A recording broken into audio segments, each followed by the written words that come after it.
शेती माझी प्रयोगशाळा या यूट्यूब चॅनलमध्ये मी आपलं स्वागत करतो. या चॅनलवर आपण नवीन असाल तर या चॅनलला सबस्क्राईब करा. या चॅनलचे नवनवीन व्हिडिओ पाहण्यासाठी बेल आयकॉन नक्की दाबा. आपणास व्हिडिओ आवडल्यास लाईक आणि शेअर अवश्य करा. नमस्कार, मी डॉक्टर मच्छिंद्र बांगर महाराष्ट्रातील हवामान परिस्थिती संदर्भात ताजा अंदाज देणार आहे. पूर्व भारतामध्ये खास करून बांगलादेश आणि पश्चिम बंगालच्या दरम्यान एक कमी दाबाचं क्षेत्र तयार झाले असल्याचं भारतीय हवामान खात्याकडून जाहीर करण्यात आलं आहे. महाराष्ट्रामध्ये सध्या विरळ पाऊस होतोय. धाराशिव, सोलापूरच्या काही भागामध्ये आणि मालेगावच्या आजूबाजूने थोडं पावसाळी वातावरण आज तयार झालेलं होतं. एकूणच महाराष्ट्रात सध्या पावसाचं प्रमाण कमी झालेलं आहे, परंतु शेतीच्या कामांसाठी शेतकऱ्यांना मिळालेली ही संधी आहे.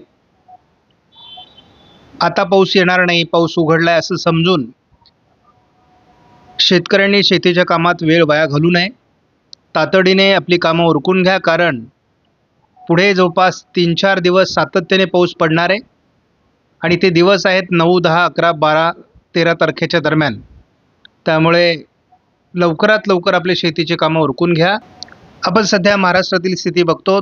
नाशिक जिल्ह्याच्या उत्तर भागामध्ये थोडं पावसाळी वातावरण आहे. हे साधारण धुळे, जळगाव आणि नाशिकच्या आणि छत्रपती संभाजीनगरच्या बाँड्रीवर हे असलेलं स्थान आहे. या ठिकाणी आज आजनाळे आणि काही इतर गावांच्या आजूबाजूने हे पावसाचं वातावरण तयार झालेलं होतं. बीड जिल्ह्यामध्ये सुद्धा ढगाळ परिस्थिती होती. लातूर, धाराशिव आणि सोलापूरच्या काही भागात आज पावसाळी वातावरण दाखवण्यात आलेलं आहे आणि काही ठिकाणी पाऊस झाल्याचे व्हिडिओ आपल्याला व्हॉट्सअपला आलेले आहेत. भारतीय हवामान खात्याकडे मान्सूनच्या परतीच्या प्रवासाच्या ज्या निर्धारित तारखा दिलेल्या आहेत, साधारणपणे 5 तारखेपासून महाराष्ट्रातून मान्सूनचा परतीचा प्रवास सुरू होईल असं निर्धारित तारीख आहे. परंतु आपल्याला आत्ताच्या अंदाजानुसार म्हणजे उद्या या निर्धारित तारखेनुसार मान्सूनचा परतीचा प्रवास होईल असं वाटत नाही.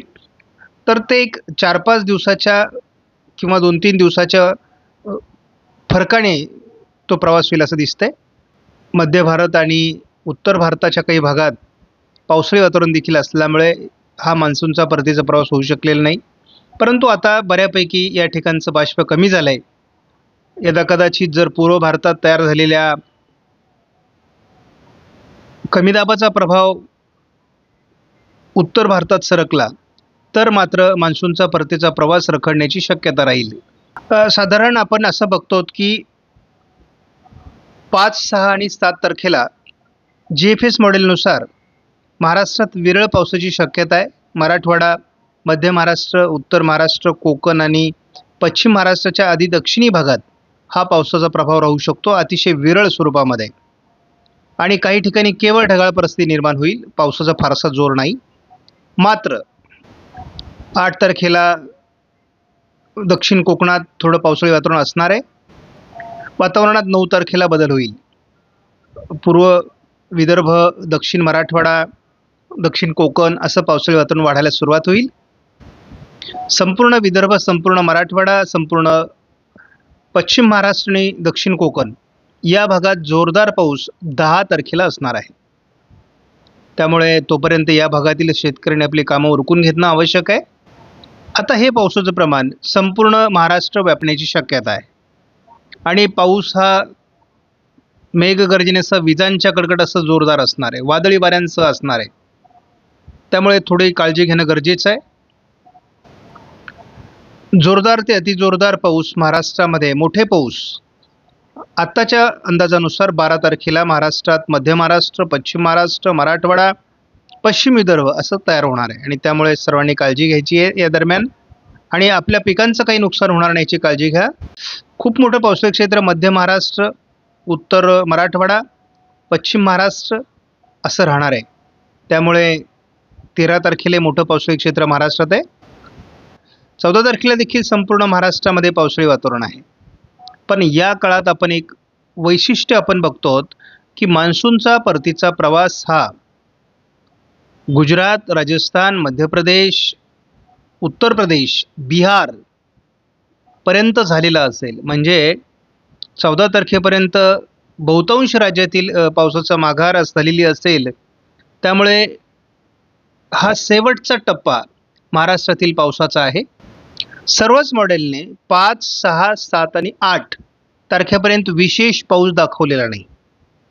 केवळ रत्नागिरी, सिंधुदुर्ग, सातारा, सांगली, कोल्हापूर या भागात पावसाचा थोडा शक्यता आहे. सांगली, सोलापूरला थोडं पावसाची शक्यता आहे. बाकी महाराष्ट्रात ढगाळ परिस्थिती काही विभागात होईल, परंतु फार मोठं पावसाळी वातावरण असणार नाही.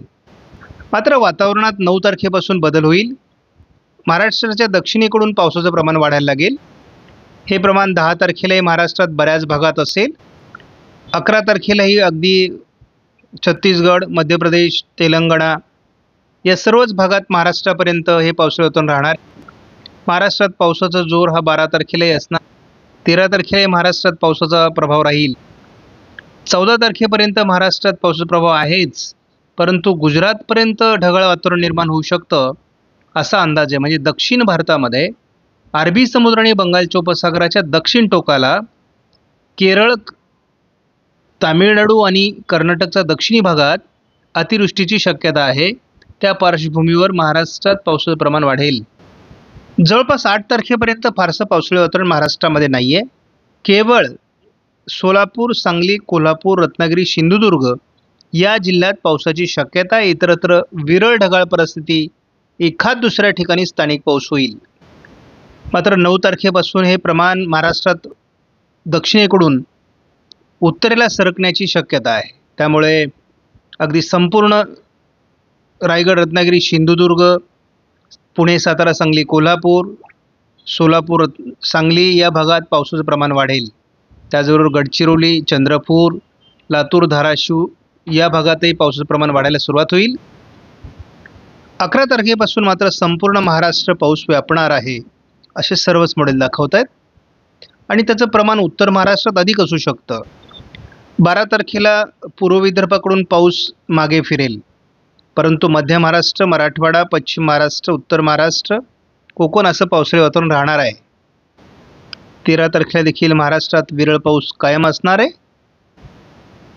14 तारखेपासून महाराष्ट्रातील पावसाचं प्रमाण कमी व्हायला सुरुवात होईल. कारण मध्य प्रदेश, बिहार, उत्तर प्रदेश आणि जवळपास झारखंडपर्यंत मान्सूनने माघार घेतलेली असेल आणि पूर्व भारतातील पाऊस देखील कमजोर झालेला असेल. त्यामुळे महाराष्ट्रातील वातावरण 14 नंतर कमजोर व्हायला सुरुवात होईल. आपण जेव्हा म्हणतो की महाराष्ट्रातील पावसाचं वातावरण कमजोर होईल, तेव्हा नेमकी याचा पुढचा अंदाज काय आहे ते आपण बघूयात. एक बंगालच्या उपसागरात चेन्नईच्या दरम्यान आणि एक अरबी समुद्रात असे 2 कमी दाब असणार आहेत. आणि ते अरबी समुद्रातील कमी दाब हा ओमानच्या दिशेने विरुद्ध दिशेने जातो आहे. त्यामुळे महाराष्ट्रावरचा त्याचा प्रभाव संपणार आहे, कारण यापूर्वी तो गुजरातकडे सरकण्याची शक्यता होती. आपण साधारणपणे बघतो की एक कमीदाब विशाखापट्टणमच्या दरम्यान तयार होतो आहे आणि एक कमीदाब ओमानच्या दिशेने निघून जाणार आहे. त्यामुळे महाराष्ट्रावर काय परिस्थिती असू शकते 16 तारखेला याचा अंदाज आपल्याला इथे दिसतोय. हा बराच पुढचा अंदाज आहे. या अंदाजात बदल होऊ शकतो.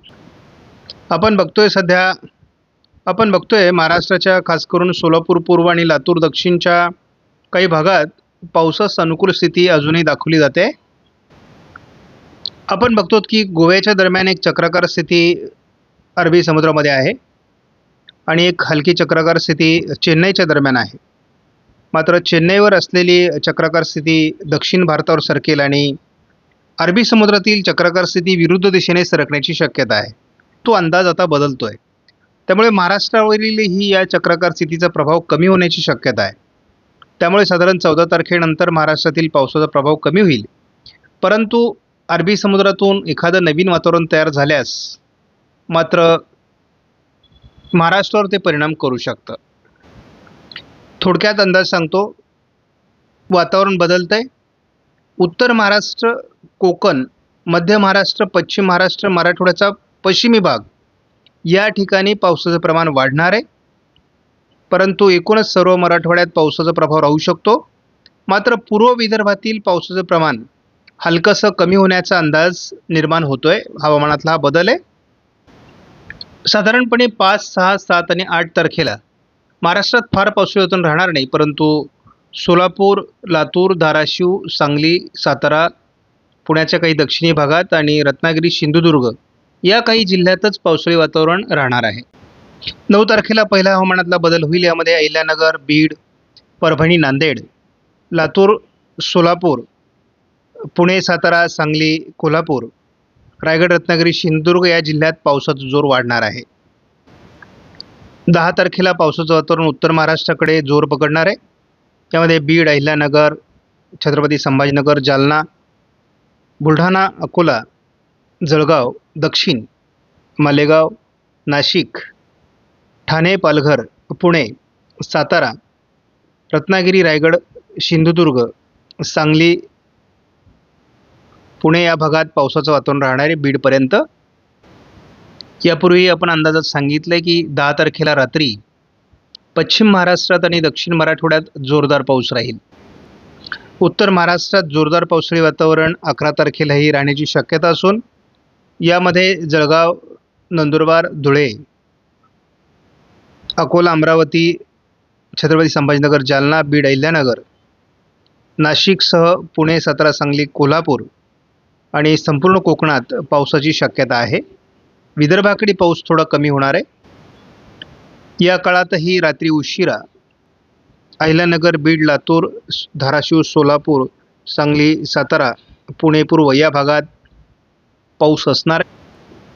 12 तारखेला देखील उत्तर महाराष्ट्रातील आणि मध्य महाराष्ट्रातील पावसाचं वातावरण कायम आहे.